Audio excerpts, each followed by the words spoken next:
Building the Cowcatcher. The first thing I do is I start with my drawing. I try to see if there are any overall shapes that pretty much dominate. And I see a triangle when I look at the Cowcatcher. Not only do I see one triangle, I see two triangles. I see the top one here, and I'm assuming, of course, there's a triangle at the bottom. And I also notice that they are two different sizes. So I start putting things together of all the features that are included here on this part, and think of all the tools that I have available in Inventor and how those tools can help me design this particular part. I'm going to open Inventor and I'm going to start a new sketch. Make sure that you're in the right project.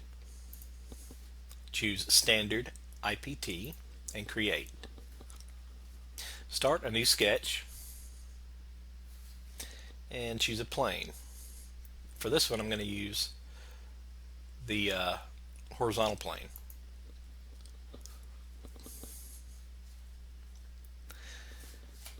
As I mentioned earlier, there is an overall shape to this part, and it's a triangle. So I'm going to start by drawing a triangle. To begin with, because the bottom triangle is the largest, I'm going to start with that one. And I'm thinking I'm going to use the loft tool to accomplish the finished product.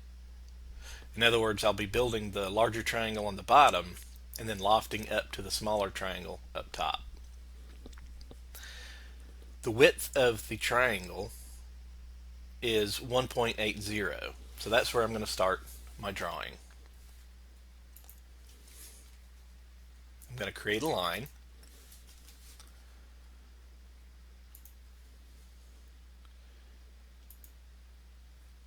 And I'm going to go ahead and enter 1.80 for the length. Now I like to center my parts on the center of the screen. So I'm going to create a constraint, and this is a horizontal constraint. Click the middle line and then click the middle of the screen. Next, I'm going to go back to the line tool, and I'm just going to roughly sketch in the general shape.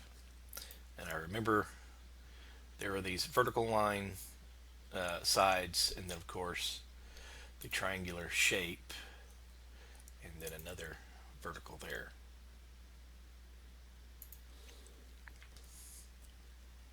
Now I want to make sure that this is all to correct dimensions. If I look at my drawing, I can see that each one of these side panels here, which I called the vertical lines, are 0.25 inches typical measurement. And I also see that from the very back to the front, it is 1 inch. So go to my constraint, constrain this to 0.25 inch. And for the other side, I can just choose to do an equal constraint. Choose this as my reference, and this I want to be 0.25 inches. Next, I go from the baseline here to the very top point and make that 1 inch. Now, of course, I know that this is straight, but just to make sure, what I want to do to keep this from going back and forth and doing what it wants to, as you see, it can stay anywhere I want it, is I want to make sure that it is constrained to the center. So I click constrain and horizontal constraint because I want to constrain it from side to side. Click on the dot, and then click on the dot here in the middle of the screen. You could click on the dot in the middle of this line, but I'm afraid it may over constrain the part. So now I am constrained, and if I try to move this center cone piece right here, it will not go anywhere. It will go up and down, but that's no big issue right now. Next, I want to create another work plane above this plane. To do that, I go over to my origin folder, which is already open, and I want to find the plane that will help me create another plane offset from this bottom plane. So I'm going to choose the XZ plane, make it visible. So the next thing I'm going to do after I illuminate the plane is I want to go ahead and finish the sketch, and I'm going to choose to add a new work feature, offset from plane. This is the plane I want to offset from. So I'm going to click on that as soon as it illuminates. And of course I need to set a distance. I need to pull this plane up a particular distance. And the distance I'm going to use is the height of the Cowcatcher, 0.75.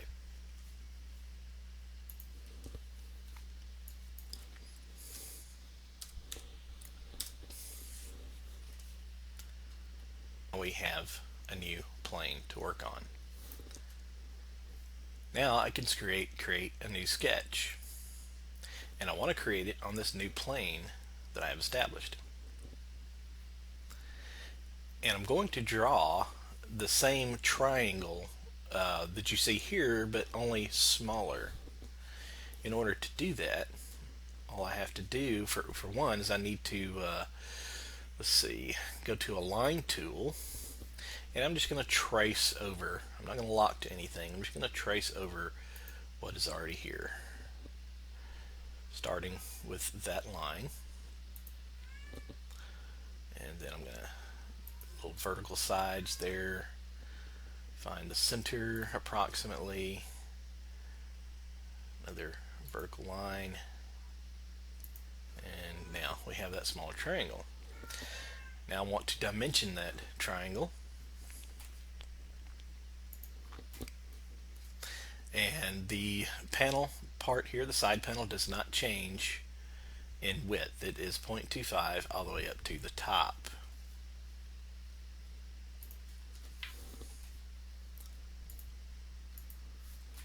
So we're going to make that 0.25. And again, we're going to set the other side as equal. So this is my chosen plane, and this is the equal. Alright, now those are equal. As you see there, it looks a little odd because it has made itself bigger. So I'm going to constrain the bottom of the triangle to get it back within its perspective.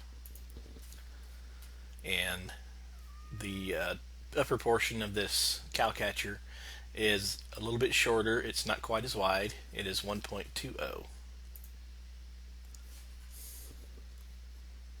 So constrain, find that bottom line, 1.20.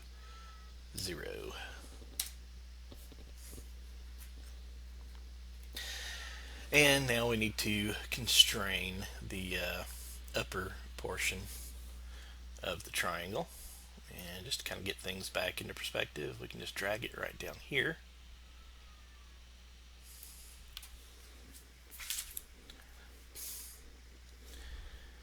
Now, of course, I want things to sort of line up. So in order to line things up, I need to do some projecting of my geometry and then some constraining. I'm going to project from the bottom plane. I'm going to project this line right here. As you see, it just appeared on the upper plane. So now I have some reference. Going back to constraint, I'm going to do a horizontal constraint. I'm going to find the center of this line here on the upper plane and constrain to the center of the line from the lower plane. Now I'm going to do a vertical constraint, and I'm going to constrain the center point of the bottom line from the top plane to the center point of the line from the lower plane. Okay, next thing I want to do is I want to fix this angle here. So what I need to do is look at my drawing again and find out the measurement. Okay, from the back of the Cowcatcher to the front of the Cowcatcher is 0.75.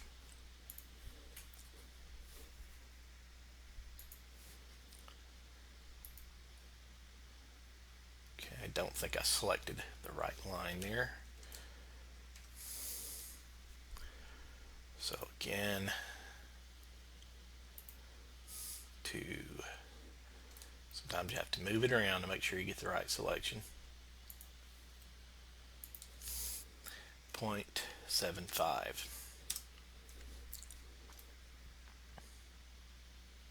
Okay, now everything's looking pretty good. I do want to constrain the very top of that pitch here also to the center. So I'm going to constrain vertically. No, wait, I'm sorry.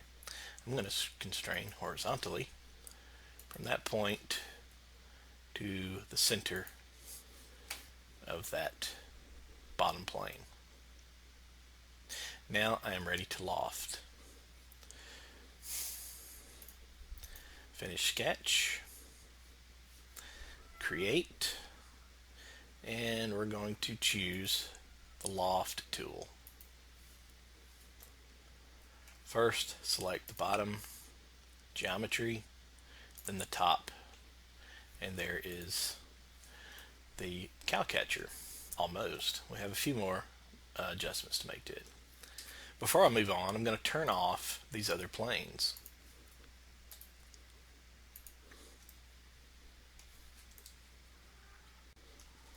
The next thing I'm going to work on are the recesses in the front panels of the Cowcatcher. To do that, I need to create a sketch right here on the front face. And I'm going to use another command, and it's right here, and it's an offset command. What the offset command will do, and I'll show you, is it will allow me to click on the geometry, or it should.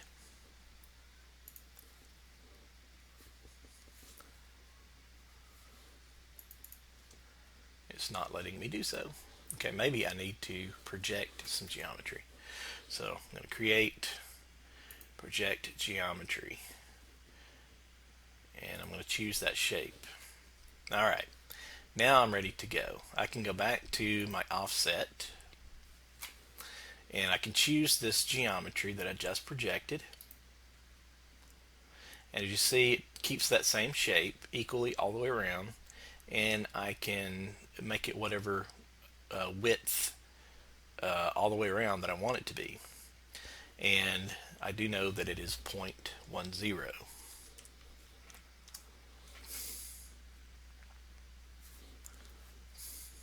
Okay, now what I want to do is edit, finish sketch, and I want to extrude. This is going to be cut extrude.